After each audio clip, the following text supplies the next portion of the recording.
మహబూబాబాద్ జిల్లా కొత్తగూడ మండల కేంద్రంలో బీఆర్ఎస్ పార్టీ కార్యకర్తల విస్తృత స్థాయి సమావేశం నిర్వహించారు. ఈ కార్యక్రమానికి ముఖ్య అతిథులుగా మహబూబాబాద్ పార్లమెంట్ బీఆర్ఎస్ అభ్యర్థి మాలోతు కవిత, మాజీ మంత్రివర్యులు ఎమ్మెల్సీ సత్యవతి రాథోడ్, నర్సంపేట మాజీ శాసనసభ్యులు పెద్ది సుదర్శన్ రెడ్డి పాల్గొన్నారు. కాంగ్రెస్ ప్రభుత్వం గ్యారంటీల పేరుతో అధికారాన్ని చేజిక్కించుకుని మోసానికి పాల్పడుతున్నారని, అమలు కాని హామీలతో ప్రజల్ని తప్పుదోవ పట్టించారని, తెలంగాణ రాష్ట్రానికి కేసీఆర్ మాత్రమే శ్రీరామ రక్ష అని కాంగ్రెస్ మాయమాటలకు మరోసారి మోసపోకుండా టీఆర్ఎస్ మహబూబాబాద్ ఎంపీ అభ్యర్థి మాలోతు కవితను అత్యధిక మెజారిటీతో గెలిపించారని తెలియజేశారు.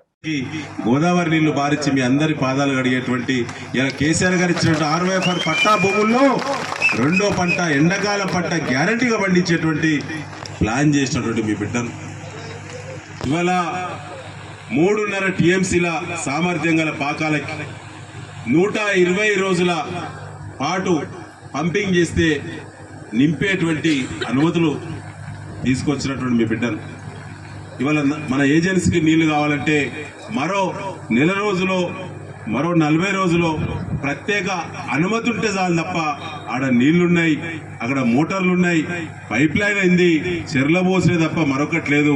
అక్కడి నుంచి ఎత్తుతే తీసుకొచ్చి ఏజెన్సీలో పోయాలనేటువంటి ప్రతిపాదనలు ఏవైతున్నాయో అవన్నీ కూడా ఇవాళ ముందుకు పోవాలంటే ఇక మనకు ప్రజలు ఇచ్చినటువంటి ఈసారి ఇచ్చినటువంటి తీర్పు పోరాటమే.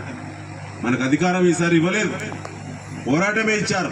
తప్పకుండా కొత్తగూడ ఏజెన్సీకి నీళ్లు రావడానికి నర్సంపేట పాకాల ఆయకట్టు రైతులకు ఇక్కడి నుంచి గంగారం దాకా 50-60 కిలోమీటర్ల ఏజెన్సీ గ్రామాలను దృష్టిలో పెట్టుకుంటేనే ఇవాళ నర్సంపేటకు 250 పడకల దవాఖానా, అది మునుపు ఇవాళ అది 650 పడకల దవాఖానకు వచ్చింది.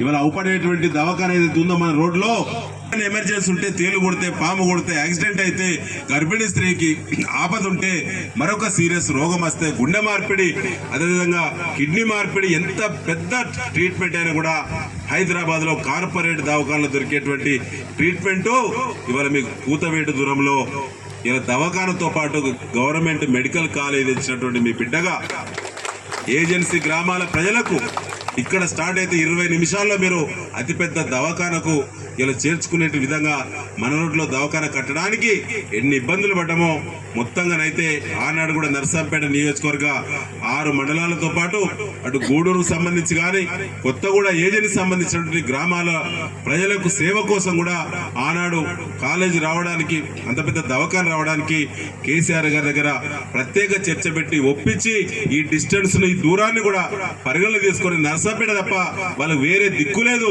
కాబట్టి నర్సంపేటలో దవాఖాన కడితే కొత్తగూడ ఏజెన్సీ ప్రజలకే మొదటగా న్యాయం జరుగుతుందని చెప్పి మన ఆయన ఒప్పించి తెచ్చిన దవాఖాన అది శుభవార్త కూడా వచ్చే నెలలో మీరు వింటారు, ప్రారంభం కాబోతుందని చెప్పి కూడా ఈ సందర్భంగా తెలియజేస్తూ మరి ఇప్పుడు కవితక్క గారు తప్పకుండా వారు గెలవాలంటే మనందరం కష్టపడాలి. ఇవాళ ప్రజల్లో మార్పు వచ్చింది.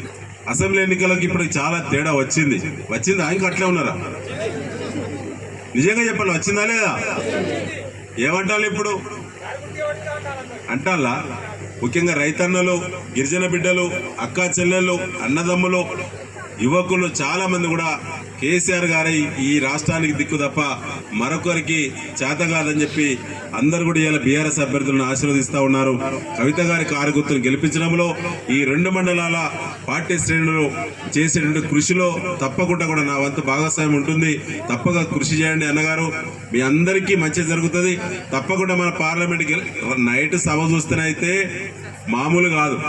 రేవంత్ రెడ్డి సభ తుస్సు అన్నది అంతేరా, ఇక మన సభ చూసిన తర్వాత కష్టం అనేది మొత్తం ఎంత తేడా ఉన్నది వాళ్ళకి మనకి ఉన్నదా లేదా?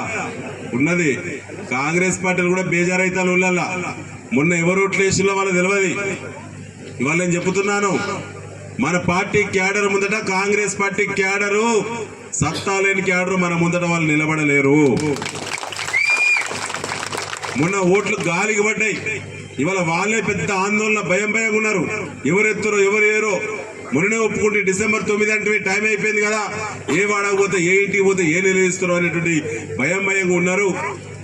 మీరందరూ కూడా మనసు విప్పి పనిచేయండి. తప్పకుండా కవిత గారు కారు గుర్తు అత్యధిక మెజార్టీతో గెలుస్తామని చెప్పి తెలియజేస్తూ మీ అందరికీ మరొకసారి నమస్కారాలు, కృతజ్ఞతలు.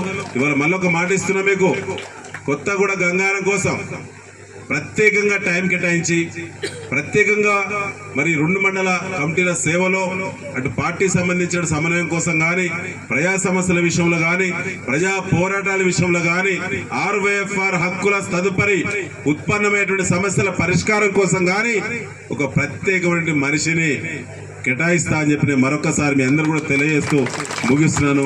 జై తెలంగాణ. గిరిజనులేతర ప్రయోజనాలు కూడా మాకు ముఖ్యం. గిరిజనులకు ఇస్తున్నారు, గిరిజనేతరులకు కూడా ఇవ్వండి అని ధర్నాలు చేసిన నాయకులు ఈరోజు వేదిక మీద ఉన్నారు.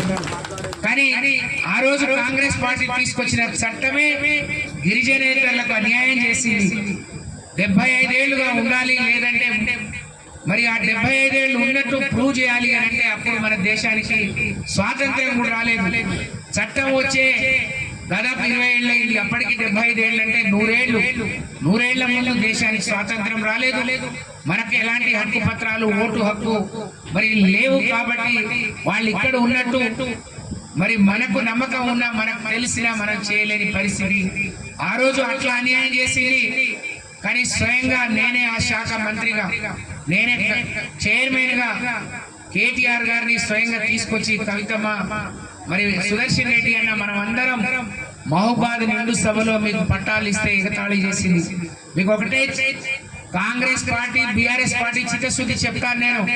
2006లో చట్టం వస్తే మొన్న 2023 వరకు కాంగ్రెస్ పార్టీ దేశవ్యాప్తంగా మరి ఆ రోజు ఉమ్మడి జిల్లా, ఉమ్మడి రాష్ట్ర వ్యాప్తంగా ఇచ్చిన పోడు పట్టాలు 3 లక్షలు అయితే కేసీఆర్ గారు ఒకే రోజు తెలంగాణలో ఉండే గిరిజనులకు, ఆదివాసీ బిడ్డలకు ఇచ్చిన మరి పట్టాల సంఖ్య 4 లక్షల ఎకరాలు. వాళ్ళు 20 ఏళ్ళు 3 లక్షల ఎకరాలు ఇస్తే మనం ఒకే రోజు 4 లక్షల ఎకరాలు ఇచ్చినాం. ఇచ్చిన వెంటనే ఆ భూములు వ్యవసాయానికి యోగ్యంగా మీకు బోర్లు ఇవ్వటానికి, మీ భూములను చదును చేయటానికి రైతు బంధు సామాన్య పట్టాదారులతో పాటు మీకు కూడా రైతు బంధు రావడానికి దోహదం చేసింది కేసీఆర్. అయితే ఇవాళ ఇంకా 2 ఎకరాలు 3 ఎకరాలకు కూడా రైతు బంధు ఇవ్వకుండా ఎన్నికల ముందు ఏం మాట్లాడిండు కేసీఆర్, మీరు ఇప్పుడు తీసుకోకండి, ఇప్పుడు ఇస్తే కేసీఆర్ ఇచ్చే 10,000 వస్తాయి, నేను వస్తే డిసెంబర్ 9న 15 వస్తాయి అన్నాడు. 15 ఎవరికైనా వచ్చినాయని నేను అడుగుతా ఉన్నా.